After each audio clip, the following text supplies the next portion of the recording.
आज बनवूया मोकळी सुटसुटीत चिकट न होणारी भेंडीची भाजी। तर भेंडीची भाजी बनवण्यासाठी कढई गरम केली। आता कढईमध्ये 1.5 चमचा तेल घेऊयात। तेल हलकसं गरम झालं की त्यामध्ये अर्धा चमचा मोहरी तडतडली की लगेचच अर्धा चमचा जिरे, त्याच्यानंतर 3 ते 4 कढीपत्त्याची पाने, 2 ते 3 हिरव्या मिरचीचे तुकडे, त्याच्यानंतर 1 वाटी बारीक चिरलेला कांदा घातला। आता आपल्याला हे बेसिक साहित्य 2 ते 3 मिनिट परतवून घ्यायचं आहे। जोपर्यंत कांद्यामधील पाणी निघून जात नाही तोपर्यंत आपल्याला हे साहित्य परतवून घ्यायचं आहे। तर बघा 2 ते 3 मिनिट हे साहित्य मी परतवून घेतलं। आता आपल्याला यामध्ये कट केलेली भेंडी घालायची आहे। त्याच्यानंतर लगेचच यामध्ये पाव चमचा हळद आणि जी सिक्रेट गोष्ट आपण वापरणार आहे ते म्हणजे अर्ध्या लिंबूचा रस आपल्याला भेंडीमध्ये घालायचा आहे, जेणेकरून भेंडीची भाजी अजिबात चिकट होत नाही। तुम्ही नक्की एकदा ट्राय करून बघा।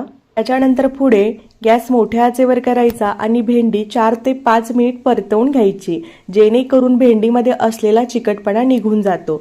तर तुम्ही बघू शकता या ठिकाणी भेंडीमध्ये किती सारा चिकटपणा आहे आणि 4 ते 5 मिनिट नंतर बघू शकता भेंडीमधील सगळा चिकटपणा निघून गेलेला आहे। त्याच्यानंतर शेवटी बघा आपल्याला यामध्ये गरजेनुसार मीठ घालायचं आहे। तर मीठ सगळ्यात शेवटीच घालायचं आहे। जर तुम्ही भेंडीमध्ये आधीच मीठ घातलं तर भेंडी चिकट होते। त्याच्यानंतर 2 चमचे शेंगदाण्याचा कूट घातला, जेणेकरून उरलेला चिकटपणा निघून जाईल।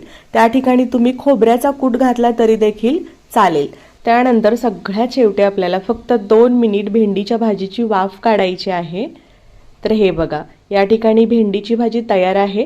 तर सुरुवातीला भेंडी करत असताना ताट न झाकता भेंडी करायची आहे। सगळ्यात शेवटी आपल्याला भेंडीवरती ताट झाकायचं आहे। जर भेंडीवरती तुम्ही आधीच ताट झाकलं तर भेंडी 100% चिकट होणार। त्याच्यामुळे सगळ्यात शेवटी भेंडीवरती ताट झाकून 2 मिनिट वाफ काढा।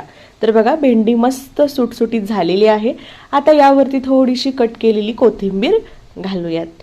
तर बघा मस्त चमचमीत मोकळी सुटसुटीत भेंडीची भाजी तयार आहे।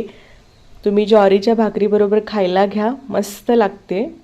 याची डिटेल रेसिपी आपल्या चॅनेलवर टिप्स सहित अपलोड केलेली आहे, नक्की व्हिजिट करा। रेसिपी आवडली तर लाईक करा, आपल्या चॅनेलवर नवीन असाल तर चॅनेलला सबस्क्राईब करा।